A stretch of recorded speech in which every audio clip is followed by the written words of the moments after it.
The problem given here is two masses 2m and m are first applied force F1 from the left. That time the contact force between 2m and m is something, let us call it T. Let us call the contact force between 2m and m as T. In the second case, we are applying a force F2 from the left on mass m, but the same setup. When you apply a force F2 from here, the contact force between m and 2m, let us say T dash.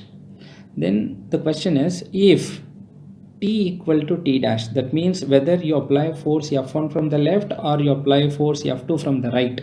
In both the cases, the contact force between m and 2m are the same.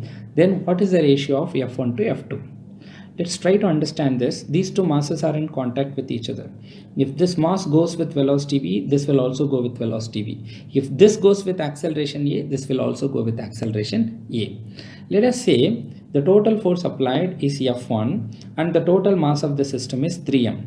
Then we know that net force is equal to mass into acceleration.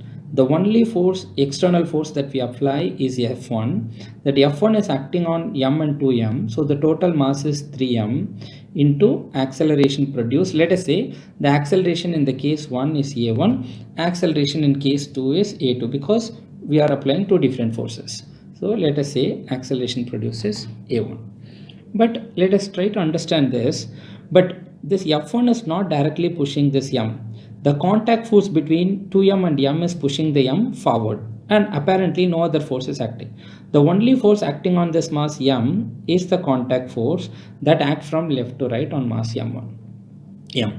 Then if you write separately for mass m, you know that for mass m, the only force acting is contact force. That contact force is T. Then we can write the force on mass m. So we are writing this only for mass m. So for mass m, force acting is the contact force T and force is equal to mass into acceleration. Apparently no other force is acting, so only force acting is T and that is equal to mass into acceleration. But acceleration produced is A1 here in the case, hence A1 is equal to F1 by 3m. That A1 we substitute here. So force is equal to mass into acceleration A1, because if this goes with acceleration A1, this will also go with acceleration A1. But that A1 is equal to F1 by 3m. So we can write in case 1 T equal to m into F1 by 3m. Okay, so we can cancel out these two. So T equal to F by 3. Let's look at case 2.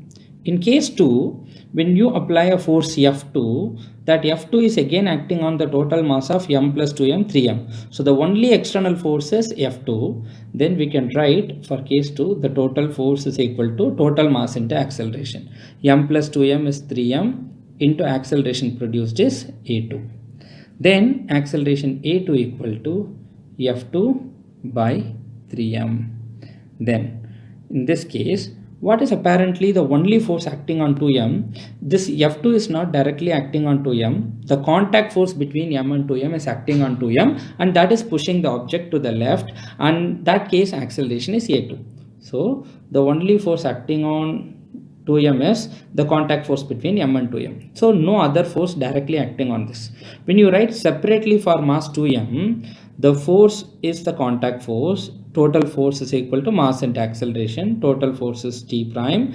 Mass is 2m into acceleration is A2. But A2 equal to F2 by 3m. So 2m into F2 by 3m. Then when you cancel this, 2F2 by 3.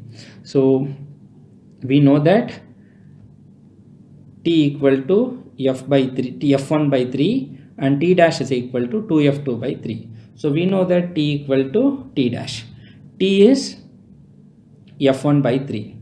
T is F1 by 3. T dash is 2F2 by 3. 2F2 by 3. So these two will be cancelled. Hence F1 by F2 equal to 2 by 1. The answer is 2:1. So here our option is C.